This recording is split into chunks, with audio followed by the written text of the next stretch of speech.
Now then guys, how's it going? Hope you're keeping really well. I've got a rather big video for you today.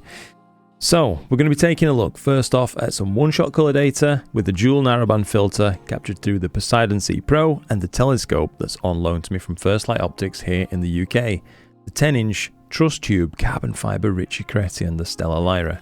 Now, I'm providing you the data for this so that you can process alongside my own efforts on the screen. It's going to turn out something like this. You should be able to see the finished image on screen right now. I have no idea exactly how it's going to turn out.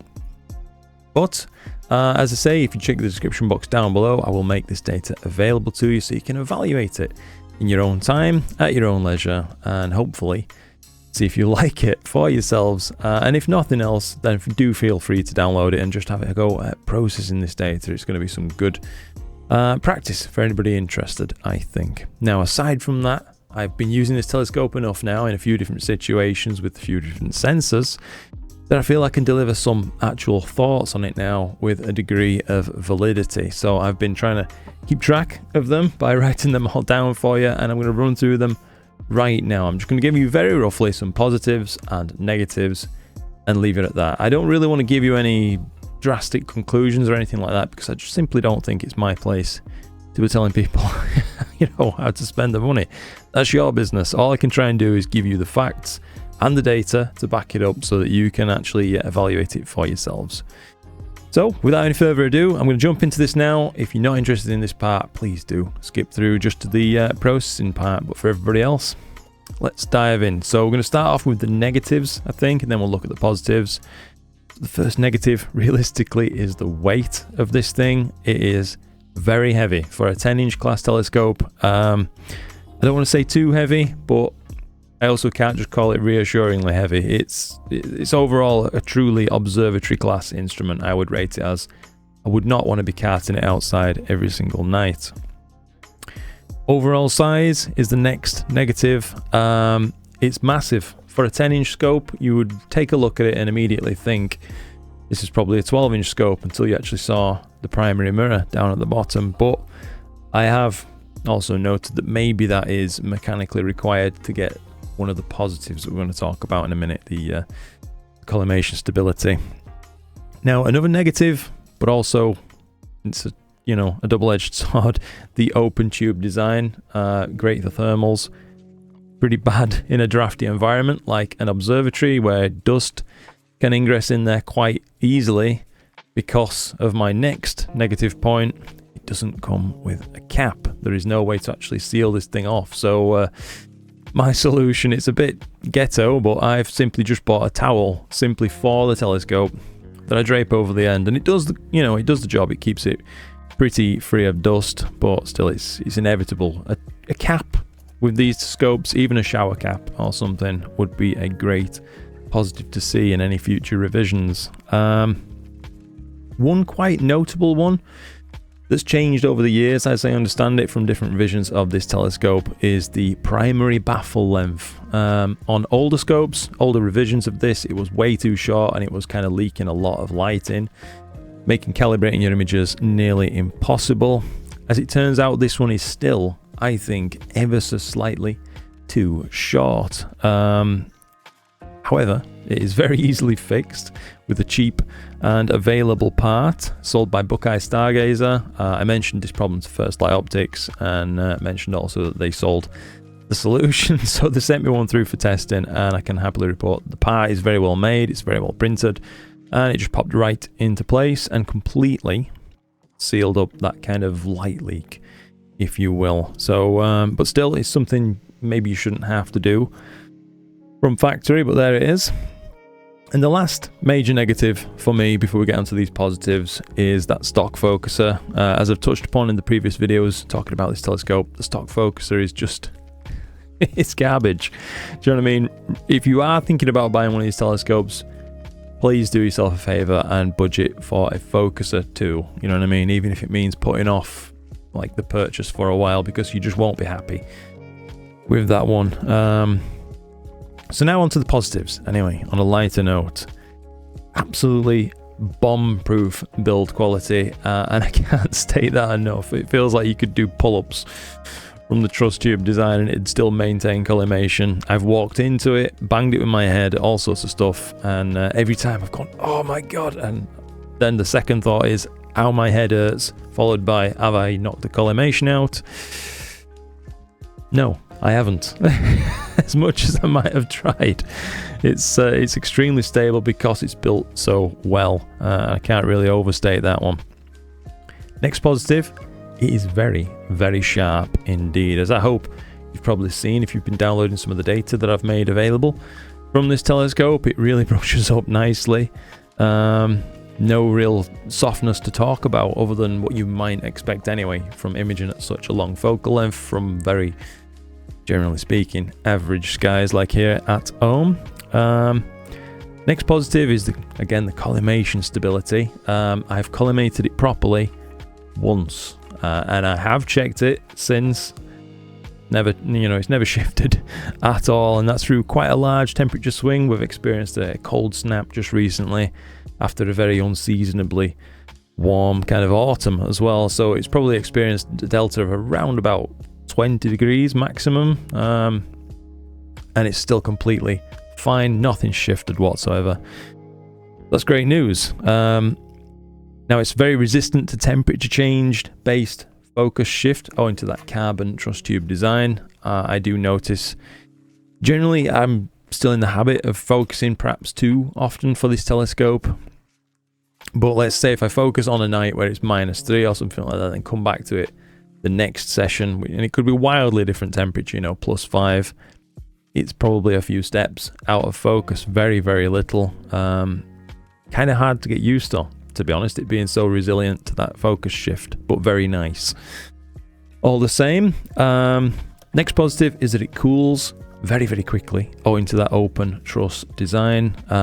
Even with the shroud on, it gets air around it really, really rapidly. Once I've rolled the roof off, it's seemingly at equilibrium within, I would say, 20 minutes, 30 minutes or less, which for a 10-inch telescope is fantastic. It's also got inbuilt fans, which I keep running just all the time, and they seem to do a great job as well. It's very easy to keep dew free. That's the next positive that I've got written down here. All I'm running to keep all the dew off this thing, and I live in a dewy area, it's just one large heating strap around the outside of the primary mirror assembly, and it's doing an absolutely wonderful job of keeping all dew off the primary and secondary just from the amount of heat that kind of bleeds up the tube. Now, last couple of points really, the field illumination is very, very good. I think I've noticed around a 10% drop off at the corners versus the center of an APS-C sized sensor, so that's, you couldn't really hope for much better. And the final one, which was a surprising one after what I'd read online, is it's actually very flat without a corrector, so no need, realistically in most cases I would say, to add corrective optics to this thing. Just kind of right out of the box, focuser aside, it will work very well all the way up to APS-C, as I'm about to demonstrate for you guys. So all that said, I think we should jump over now and start off with the processing. As I said, I'll make this data available for you in the description box down below.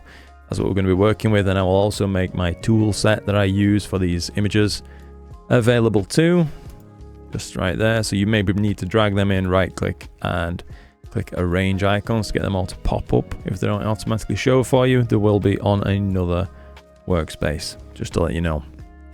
So here's what we've got to work with. I'll just open up screen transfer function. I'm going to flip it around to begin with, fast rotation, 180 degrees, that's in a more familiar orientation for me. Next up, I reckon it's going to be a crop. So dynamic crop right there. Be careful not to cut off too much. There we go, that should do. Also, good opportunity to take a look if you haven't already. If you've downloaded this data at those stars in the corners. Really rather nice to say this has been done with no corrective optics whatsoever. The field flatness on this Richard Chrétien is really rather good. It can be improved, of course, by buying a field flattener, but I just don't really think it's needed in most cases, perhaps.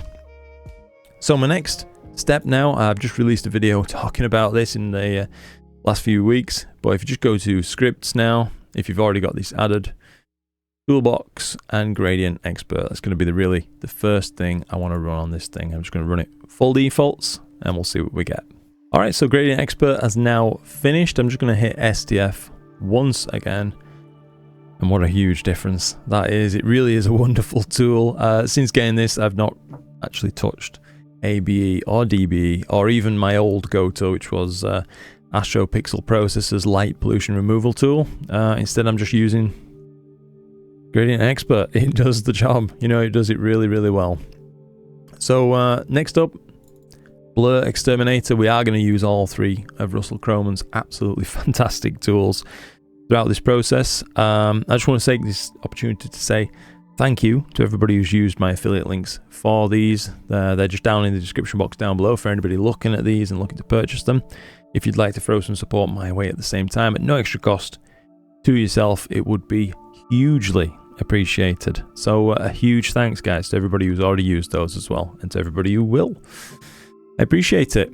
Now let's take a look. BlurXTerminator. I'm just going to run this complete defaults for the sake of speed and just keeping it as no frills as possible, while still hopefully getting a very nice result. Let's let this run. Okie dokie, that's finished now, and wow, it always kind of shocks me to see. So if I just undo and redo a few times, so with it undone there, you can see the size of the stars, and then if I quickly redo, paying attention to the size of those, how much it sharpens all of those up with that deconvolution. Areas of, you know, kind of razor sharp detail with it if we just kind of undo and redo a second. So this pillar of gas over here, and what looks to be, I think, correct me if I'm wrong, kind of a protoplanetary nebula right there, or a Bok globule of some kind. Look how cleanly resolved that goes with just this one pass of BlurXTerminator. Absolutely incredible. There's no way I'm going back to processing without this thing ever. It's just too much fun. It adds too much value to my astro imaging for me. I love it. Next up, anyway, another great tool I couldn't do without, NoiseXTerminator. Let's pick a nice noisy point. It's it's one of the best things we can try and show. So around about this central dusty region. How about that? We're going to use it not quite at defaults, as I think it's just not that noisy, isn't this data? So anywhere around 7.0 or so. Let's see how this turns out now. Okay, so that's finished, and again, it's just done an absolutely phenomenal job. If I just undo and redo for you a couple of times, hopefully even through YouTube's compression, you can see that it's completely nuking the color mottle that is present normally, cleaning it up completely while preserving all the detail that we just kind of recovered using the last step there with BlurXTerminator. So if we choose an area of kind of low contrast detail, perhaps to really challenge it, so down on this kind of misty peak, if you will, if we just undo and redo a couple of times, you can see even this, which could easily have been confused for noise, hasn't been. It's a very well trained neural network, it seems. Russell Croman's done an absolutely phenomenal job with this stuff. And finally, StarXTerminator. We're going to run this now, take these stars out before we continue on with processing further. So let's let that run and I'll come back to you. Alright guys, that's finished now, and as expected, done a completely phenomenal job. Really, we've come to kind of expect greatness from the RC Astro tools, and you know, quite rightly, they really are absolutely just phenomenal. Affiliate links again down below. I promise this isn't just one massive advert or something. There's free trials for you to download. Take a look at it yourself. If you're anything like me, there's just no going back. Once I started processing with these, I thought, I'm just having more fun than I was before, and that's worth it to me. Alright, so I think the next step of processing is to actually hit it up with my friend Bill Blanchen's narrowband normalization tools. Now, you could just use my old manual methods for this if you so wish. I'm going to use this because it works really well and it's very fast. And I like that kind of thing. So, Let's just open up a preview for this. I've got the window selected. Going to hit the preview tool.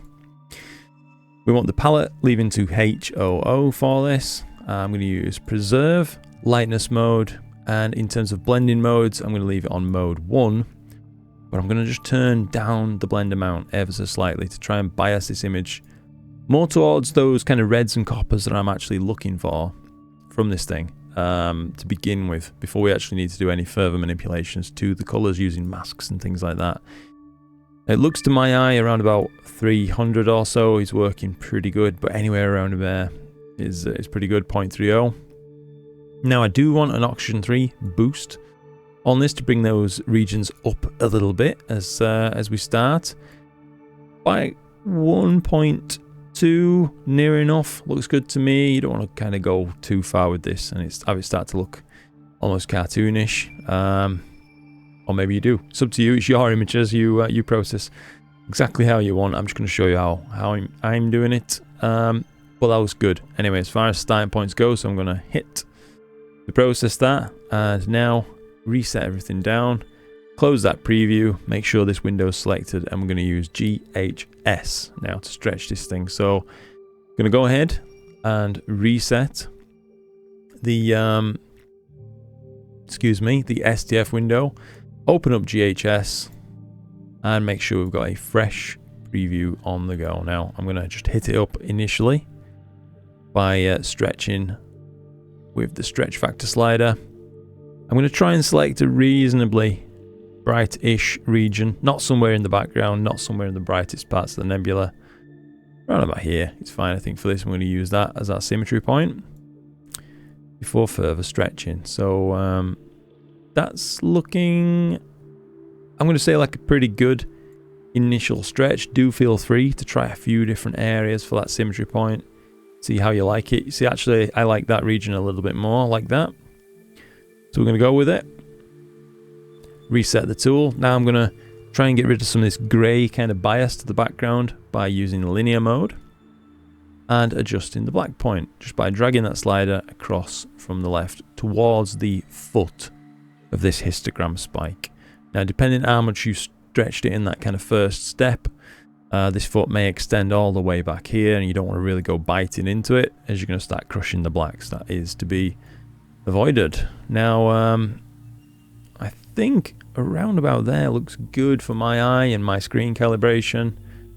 Looks pretty close. So I'm going to apply that, and then I think perhaps one more small stretch on GHS, by this time selecting a symmetry point somewhere around the foot edge, if you like, of the histogram's distribution. And this time just a smaller increase in stretch factor. Nothing too dramatic, because this second iteration is always, it hits like a hammer, you know what I mean? It's easy to get it wrong and have it just come out altogether too strong. Bit of a rhyme for you there. Anyway, I think we are coming in quite close to having really rather a nice finished image. I think at this point, this is personal taste, but I'm going to go ahead and address some of the noise now, again, just because it's so easy to do with NoiseXTerminator. So I'm going to open that up and run it once again about a 0.7 value. Let's see how that turns out. Alright, that's done an absolutely tremendous job. If you just take a look at that, there was some colour kind of mottling starting to come into view, but NoiseXTerminator's got rid of all of it. Absolutely fantastic. Next up, I think it's going to be a case of using the sacrificial cloning technique I came up with, and I'm going to try and add a little bit of green to this in some regions. I would like to bring up a reference image from my past few videos right here. So this is the monochrome attempt that I had on this exact same target, and you'd notice there's quite a lot of green in this processing, and I really like that. I'd like to try and bring that into this one if I all can. So let's give that a go. I'm going to use this clone anyway that I've just dragged off. We're going to almost make it look disgusting, but it's all for a purpose if you just follow along for a moment. So I'm going to open up curves, select just the green on its own, bring up that midpoint quite a ways, bring down shadows end of things until I'm just getting green kind of where I want it. So mostly concentrated around these kind of gaseous pillars and the central regions, while preserving most of that oxygen cloud. I think about there looks pretty good. And at that, I'm going to add a small amount of saturation too. Now, obviously this looks disgusting. I know it does, but it's just for the sake of making a mask from it. It's going to be sacrificed. So, green mask. Looks like we've got what we wanted. Can go ahead, close that sacrificial clone. And now I'm going to run mask blur on this thing a couple of times. That looks good to me. It's close enough anyway for the sake of this tutorial. I'm going to apply the green mask just by dragging its identifier onto the edge of the window right there. And that's applied. So the red regions are masked off. The see-through regions we can work on. So I'm going to open up a preview. Once again with curves transformation open. Green selected once again, but this time we're going to be much more careful. I'm going to start to bring up those regions, and as you can see, starting to bring in some delicate tonality into those edges without really taking over the whole image. I quite like the appearance of it. I think maybe a slight downwards drag on the lower end just to preserve more of that kind of tealy colour that we want. And a small boost in saturation on the whole region.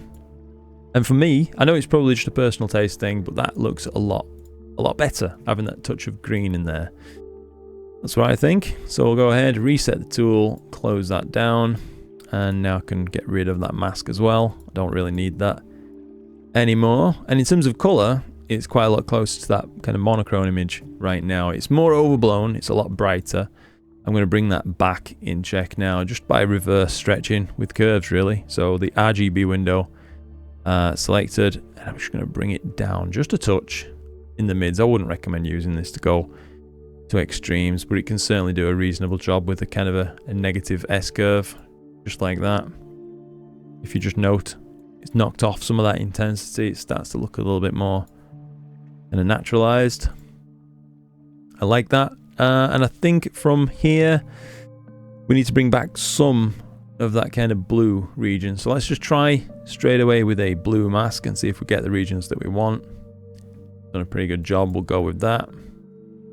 Go ahead, hit it up with mask blur a few times. It's important you try and blur those kind of razor crispy edges, otherwise it'll start to look a little bit crazy when you start manipulating the colours from that point onwards.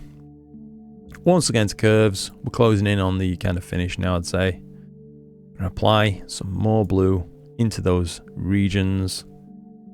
Here's the before, after. It's a subtle change, but I really like to see it. Go with that. Get rid of the mask, we don't need that anymore. And I think I'm kind of happy with that for my actual starless image. Now it's the kind of case of stretching the stars. So once again, my favorite way of doing that right now is with GHS. I've got a video on this as well. I should have mentioned that before. I'm going to collect that window, open up the preview in GHS, and just without selecting anything right now, I'm just going to up the stretch factor until I can start to see all the stars that I want to see in the image without, you know, doing this and nuking them. So around about there looks kind of stretched enough, I would say. At this point, I'm not just going to click apply. I want to draw a preview over, let's say, the brightest few stars in the image. These will do nicely. And now I'm going to up the local intensity just a touch until it kind of brings the cores of those brighter stars back down to reality. Go ahead and apply that, reset the tool, close the preview. And now we're at the stage where we can actually put these two back together and see how they look. Now you've got a few options for this. You can either just drag starless over the starless image, stars over the stars image, and then rescreen over any of them. That's one way to do it. A friend of mine put out a tool recently, reintegrate stars. We can give that a go on this if you want. So starless image is our Anti-Halo Pro. There we go. The stars image is that one right there. I'm not going to use the reduce stars function. We do want it to be screened rather than a simple addition. Go ahead and hit combine. And there you have it. We've got a kind of a nice, colourful rendition of this target. And I really think it looks quite attractive, if I do say so myself. I like to see some colour in these things, you know, if I'm going for this type of processing, rather than just a kind of natural reds, why not have it look pretty cool? And there it is next to the monochrome image, if you will. If we're a little bit more careful with my stretching and masking, of course, I'd get this more colour accurate, but it's not really important for the sake of a quick kind of a run through tutorial like this. I think it looks like an attractive image, and that's all that really matters. If you like your image, you've won. You're doing everything right. Now, that's about it from me. I appreciate this has been a very, very long video. So I'd just like to say thank you if you're stuck around this long. More videos will be on the way as soon as the weather allows. I'm taking every opportunity that I can. So just bear with me. Anyway, that's about it. So thank you all very much indeed for your support in all the ways you give it. I honestly, truly do appreciate each and every one of you guys out there. So thank you. I'll see you in the next one. Until then, look after yourselves and clear skies.